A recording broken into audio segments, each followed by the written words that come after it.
Hello, everyone, and welcome to English Pod. My name is Marco. My name is Catherine, and today we have a very complicated topic for you. That's right. This is an upper intermediate lesson, a little bit more difficult. And we're talking all about taxes, paychecks, and all the information for when you work in the United States. That's right. It confuses me, and I'm American. So take a close listen. We're going to listen to this dialogue one time, and we'll be back in a moment to discuss what's going on.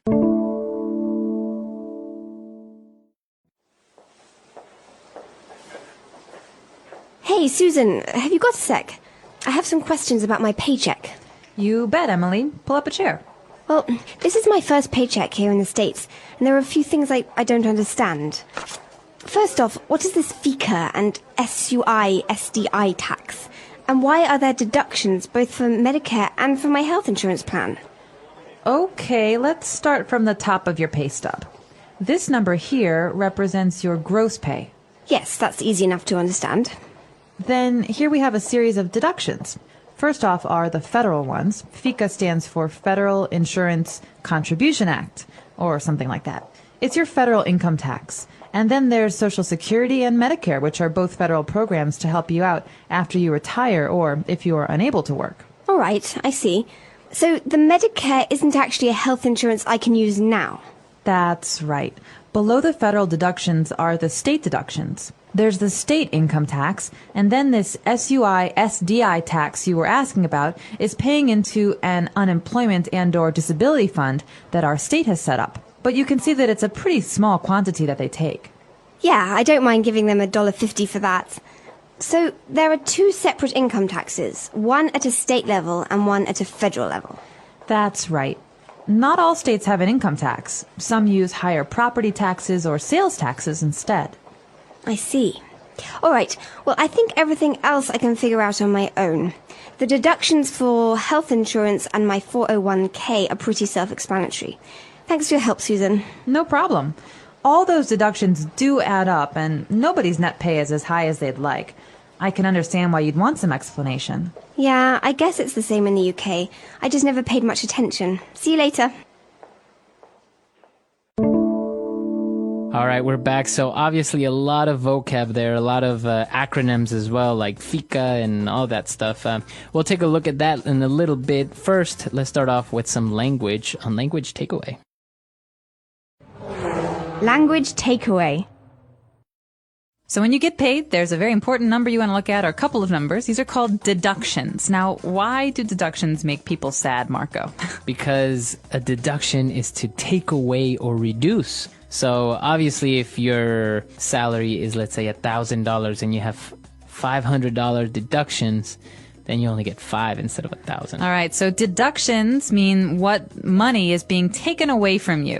Mm-hmm. All right, that's the money that's deducted for certain taxes or certain programs. Mm-hmm. It's important to remember that to deduct is the opposite of to add. It means to take away. To take away, that's right. So Emily had some questions about her salary, and so she brought her pay stub to Susan to ask her, why are all these deductions? Why am I not getting all my salary? That's right. So pay stubs are very important pieces of paper. Basically, when you go to a store and you buy something, you get a receipt. Mm-hmm. Well, when you go to work and you get paid, you get a receipt for your payment. Mm-hmm. That means that it shows you how much money you earn and all of these deductions. Right. So if you're paid every month, you get a pay stub every month. If you're paid every 2 weeks, you get a pay stub every 2 weeks. Okay. So it's basically a little receipt that tells you have been paid and how much you were paid. That's right. All right. So Susan started explaining about her gross salary and her net salary. All right. And these are the two most important numbers on your pay stub. On your pay stub, it will say gross pay. Mm-hmm. Okay. Not gross like icky gross, but like total. Total. So in total, you earn $1,000 a month. But right. That's not how much money you have in your bank. Mm-hmm. Because the money that you earn is actually a little bit different because of these deductions we mentioned. So the net pay is the actual amount of money you get to keep. Right. Right. So the company will pay $1,000, but with taxes and all these deductions, the actual money that you get is less, and that's called the net pay. So it's important when you're looking at these numbers, look at your gross pay, is that correct? And then afterwards, look at your net pay. Is that what money you actually received? That's right. All right, so now getting into a little bit of taxes and this type of taxes that we have out there. Not considering the taxes for the salary. This is a different one. We have a property tax. That's right. So some places in America tax you on the amount of money you earn at your job, but a lot of others like to collect taxes from different areas. So property tax is one of those. If you own land, if you own a house, or a condo, you will pay a property tax every year. Every year you have to pay for owning this property. That's right. Because basically you're paying the state for the land that you have or the space that you have. And the bigger your house is, the bigger the land is, the more money you pay. And you have to pay the same value every year, or does it change over time? It can change over time. You hear this sometimes. Property taxes or property value increases, and so then property tax will probably increase as well. Okay. And what about sales tax? I think this is very straightforward, but how does it work? Well, it's straightforward, Marco, but I don't think they have this in many other places in the world. China, for example, we don't really have a sales tax, so people don't have to worry about it. But a sales tax is a small tax that you pay every time you buy something. Right. All right. If I buy a TV and the TV is $100, it's possible that the sales tax is 3%. I pay $103. So that's another way that that you are taxed, not on how much money you make, but on the purchases that you make. It makes sense. If I buy a lot of cool things, cars, TVs, I'm paying more money to my state to provide services like schools and roads and things like that. Okay. So a lot of interesting things here. I think we can move on now to specifically talking about the taxes related to people's salaries, or how it works in the United States. This is remember that we are talking specifically about the United States here. So let's take a look at that now on Fluency Builder. Fluency Builder. All right, so one of the scary acronyms here, Marco, was FICA. The FICA. It looks very strange here. What is this FICA? Well, this is an acronym. And remember, acronyms are words that stand for other words. So F, federal, I, insurance, C, contribution, and A, act. So Federal Insurance Contribution Act. Basically, this is a federal tax. That means that it's everyone in the country. Everyone has to pay it, no matter where you live. Yeah, Illinois, New York, California, everyone has to pay. And how much is this tax? Do you know? I do not know. It's called a graduated income tax. That means that people who earn very little pay very little. People who earn a lot pay more. Okay. So this is something that everyone has to pay, and that's why it's called federal tax, right? That's right. So in America, federal means national, and state means more local for your own state. Okay. Now, she is obviously paying the federal tax that everyone has to pay. And what about Medicare? All right. So this is not a tax per se. This is actually a deduction that goes into kind of a fund. It's a government program. And when you're older, when you're retired, you will receive benefits from the federal government, from the United States government, to get health care. So Medicare is a kind of health care that is paid for by the U.S. government. I see.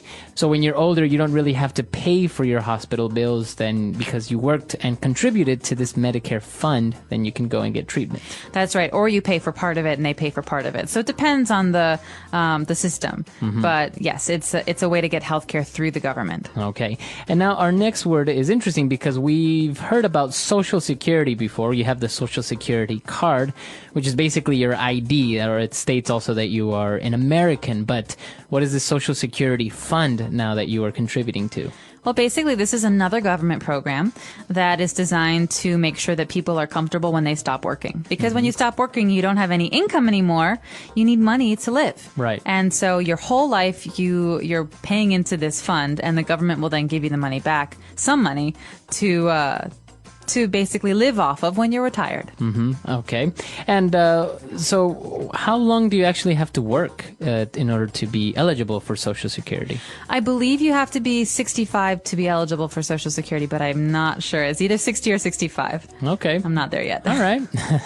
And actually another one that's very similar is you have this 401k, which is actually a very interesting name for this tax or fund. Yeah, 401k is more of an investment. So a 401k is something that you put money into every month or year to access later on when you're retired. So again, it's a kind of security for you. If you work every day, every year for 30 years, 40 years, you want to have some money when you're all done. Right. And this is basically a retirement savings plan. So what is the difference between Social Security and the 401k, or are they the same? I think the difference is where the money goes. I'm not 100%. But all of these are like, you have to give the government this money, or can I say, hey, I don't want to, don't worry about me, I don't need Social Security, I'm set, I'm saving all on my own, and can I refuse to pay these taxes? 401k, yes, you can refuse. It's not a tax. It's just something that you can... usually this is not a government program. This is something that the company that you work for will set up for you. Okay. But Medicare and Social Security, these are things that you have to pay into. Because even if you're rich and you have all this money, there are a lot of people in America that don't have any of this. And so we consider it something that we do for each other as much as for ourselves. Because also, Medicare and Medicaid, these are programs that you can also be eligible for even if you're 25 years old or 30 years old. You're poor, you don't have a job. So these are social programs. Okay, very good. It's very, very interesting. You see that, obviously, this is why in movies, you see that people make fun of taxes and how much tax in America there is, and how you can't escape taxes. But it's interesting to see how it's made up and why you are giving your money to the government. That's right. So let's listen to today's dialogue again. It was pretty complicated, so hopefully you've understood a little bit more after we've talked about it now.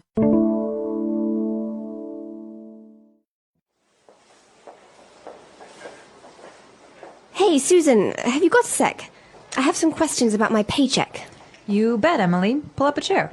Well, this is my first paycheck here in the States, and there are a few things I don't understand. First off, what is this FICA and SUI/SDI tax? And why are there deductions both for Medicare and for my health insurance plan? Okay, let's start from the top of your pay stub.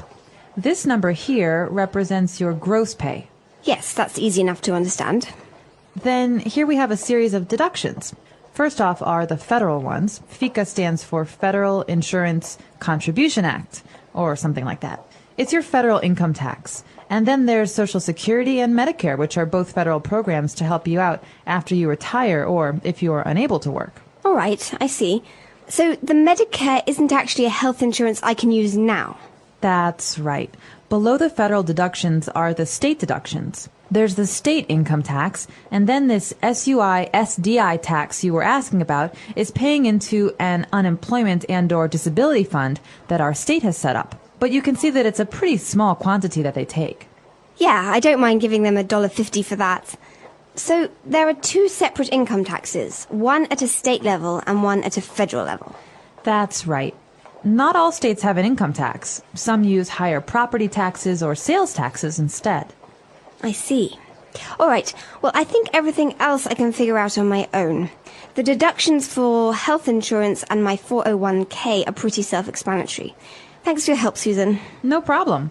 All those deductions do add up, and nobody's net pay is as high as they'd like. I can understand why you'd want some explanation. Yeah, I guess it's the same in the UK. I just never paid much attention. See you later.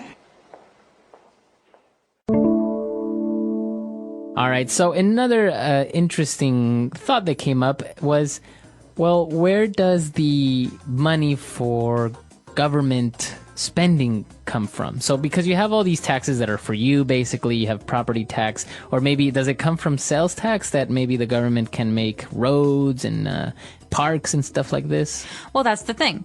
Remember earlier we talked about federal and state taxes. Well, if it's a state tax like sales tax, in America, I can pay sales tax in California, but maybe in New Mexico there is no sales tax. Right. So this is a state tax, and that means that the state government can use the money for state projects, parks, roads, things like that. But then the Federal Insurance Contribution Act, the FICA, this federal tax, that is something that's used for our military, our government. This pays the paychecks of people in Congress, the president. This is where all the money to pay them comes from. And so basically the state taxes pay for state benefits and programs, and the federal taxes pay for these nationwide programs. So that's, I think, one of the most interesting things about this topic is that the United States is like 50 small countries. Yeah, so let us know. Our website is englishpod.com. We hope to see you guys there. All right. See you guys. Bye.